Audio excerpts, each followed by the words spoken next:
Welcome back to another round of Basis Picks. Now I'm going to do this one real quick because there's fights that are on as we speak, or at least as I'm speaking. By the time you see this, they may have actually already finished, but let's go to that Queensbury card real quick. Got Denzel Bentley versus Marcus Morrison. Now, no real big shakes here. I'm predicting that Denzel Bentley is going to retain his British title. I'm predicting he's going to retain via a unanimous decision. Marcus Morrison can be knocked out. He was knocked out, recently against Zach Parker. However, that was up at 168. Having seen him down at 160 quite often, he always seems to kind of go the distance and stay on his feet. And I'm not saying that's a guarantee that's going to always be the case, but while Denzel is a sort of a very strong puncher, he's not the strongest of punchers, and when being in there with people of his same size, or actually technically bigger than he is, he does tend to kind of go the distance a bit more. So I am predicting for him to win this fight via unanimous decision as opposed to any kind of knockout. Also, there is an Eye of the Tiger card that is taking place in Canada, which will be shown on ESPN Plus in America. I don't know if we're going to get it on our subscriptions in the UK, so it might end up being on Fight TV or something. Need to double check. However, there's one fight on that card that I'm interested in watching as well, and that is Arslan Makhmudov versus Carlos Takam. Now, having seen the pictures from the weigh-in, I am firmly predicting that even though Makhmudov isn't necessarily looking in his greatest form, I do see Carlos Takam hitting the canvas, and I see it being within the first 7 rounds.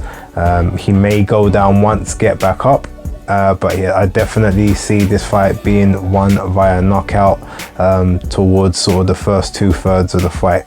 So look for that one. Moving on to tomorrow, I don't know many of the fights that are on, but I know that Lyndon Arthur's fighting, and I can't remember the name of his opponent, so that should tell you all you need to know. I do actually predict that Lyndon's going to come back with a point to prove, and I believe that that ends up being a knockout or a TKO victory stoppage. He's not going to box to 10 rounds. I just can't see it. If he does, then he's truly washed at this point, which I don't believe to be the case.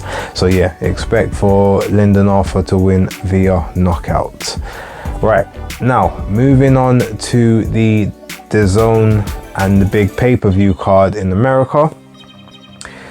Okay, which fights to talk about? I'm gonna keep it to the main card. So let's start with Austin Ammo Williams against Kieran Conway. Right, so Kieran Conway at 154 seemed a little bit weight drained. Having moved up to 160, it looks like he definitely got the frame for that kind of body. Now, Ammo Williams is a very intense fighter, all action, especially in the first half of the fight. He throws huge combinations, throws lots of punches, and they are all hard. Now, Kieran Conway, I do expect will be responsible, and he will kind of be looking to hit and move rather than try and trade with Ammo, especially in the first half of the fight. So I feel like he's going to use his boxing brain to try and keep himself safe. Yeah, he's probably going to ship some punishment in the first half, but my prediction is that he does manage to get it towards the later rounds, and he does have some success. But I do believe that Ammo would have racked up enough in the first half of the fight and do just enough in the second half to be able to win a points decision. Now, it's very possible that a knockout could occur, coming up in weight, challenging a naturally bigger guy. Cool, that is a very distinct possibility, but me personally, I'm going for Ammo Williams via decision for this one. I do think Kieran Conway is going to give him some problems that he's not had to deal with previously. Plus, Kieran Conway is also a bit more active than his previous opponents have been. Right, next fight on the card is Ali Ahmadov against Gabriel Rosado.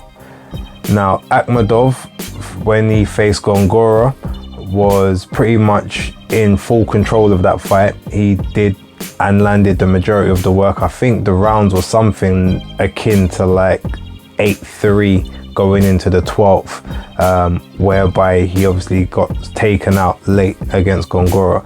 Now, actually, I can't remember if he's actually had fights since then, but I think he has. So I think he's rebounded off of that loss, which obviously took place back in, I think it was the end of 2020. Yes, or the mid 2020, somewhere around that area. Gabriel Rosado obviously came off with a great win against Bek the Bully, or Bektamir Melikuziev, but also then suffered the somewhat controversial defeat to Jaime Munguia, and I think he had another fight after that as well. I think he's got back-to-back losses at present, or it was one win and one loss. Can't quite remember. But ultimately, Gabriel Rosado at this point does pretty much seem to be like, you know, the all action. He's in the good fights, but he's there to just sort of pad the other person's record. I do think he's going to take this fight real serious, and I actually think he's going to come off quite well.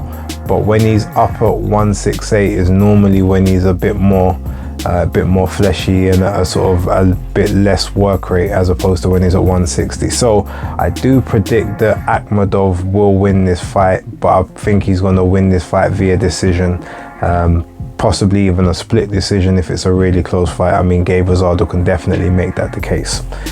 Right, then we've got the co-main event, which is Bam Rodriguez against the guy's name is Gonzalez. I can't remember the first name, so forgive me. However, I know he was ranked at, like, I think number 9 in the rankings for the WBC,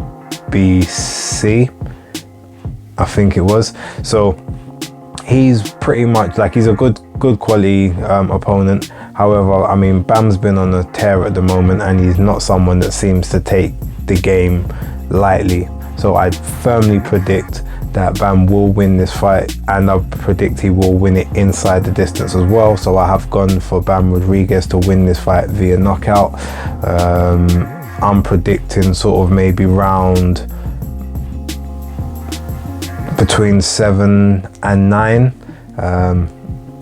Knowing my luck, it'd probably be like round 11 or round 12. But yeah, I'm going for Bam. I'm going for the knockout. And then looking forward to what he's going to be doing in December. Right, moving on to the main event, because pretty much this is where everyone is talking at the moment. So the general consensus is that Canelo is just going to be too big, too strong, too fresh for Gennady Golovkin. Wrong side of 40 now. Apparently didn't look that great in his last fight against Maruta Murata at 160, moving up to 168, very first time. How is the body going to handle the extra 8 pounds? Is his timing going to be slightly off? Is his gas tank going to be drained a bit because he's carrying 8 extra pounds? Because it's not 1 or 2, it's 8. That's half a stone plus. But will he be able to absorb certain shots better? Because now he's got a bit more body to absorb them. All variables, all very interesting. I think this fight essentially comes down to if Gennady Golovkin uses his boxing skills to keep Canelo at bay and frustrate him, and possibly make him act out of character to walk on to some of his harder shots without tensing and being sort of ready to absorb those. However, I see the fight playing out pretty aggressive. I see it being cagey in the very first round. Both guys sort of in the center, trying to jockey for position, trying to work out each other's timing, trying to work out their angles. Yes, they've been in the ring 24 rounds previously, but this is totally different weight class, different stretches in their careers. Canelo was like 27 when their first fight took place. He's now 32.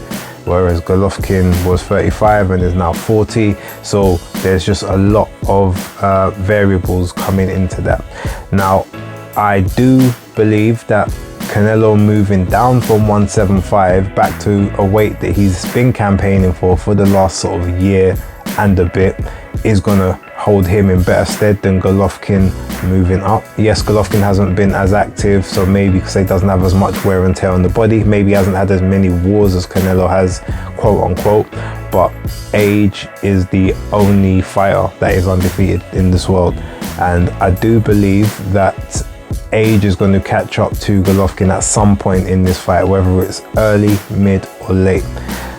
He's going to be doing extremely well, but I do see him getting caught with something probably to the body, because I think Canelo is going to be looking primarily to attack his body, attack his arms, this sort of the way he's been doing with Callum Smith and that he tried to do with with Bivol, sorry. I just see that's going to be his game plan, is going to be more for the body to open up the head, and I can see Golovkin getting put down with a very hard body shot, possibly getting up, getting hit with a flurry, maybe something clean up top, getting put down again, or getting rocked on the ropes for the referee to jump in and wave it off. I am predicting that Canelo Alvarez wins this fight, and I'm going as far as predicting that he stops Golovkin. I'm going to assume it's via the body primarily, because he's got a really tough head, but you never know, he might tenderize the body enough that the arms drop and then he lands something really strong up top that just scrambles the senses, and Golovkin essentially gets saved from himself. So those are my predictions overall.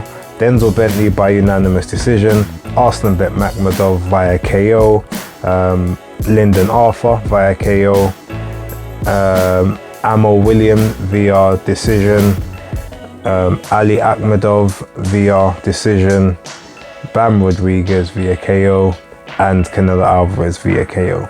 So put your opinions and put your ones down in the chat below. Let me know what you think. I want to see if you're right, if I'm right, if we're right, if we're wrong. We can chat about it after the weekend's action. But for now, thank you for watching, and as always, that is Basis Picks, and I can finally do this properly again. Locked.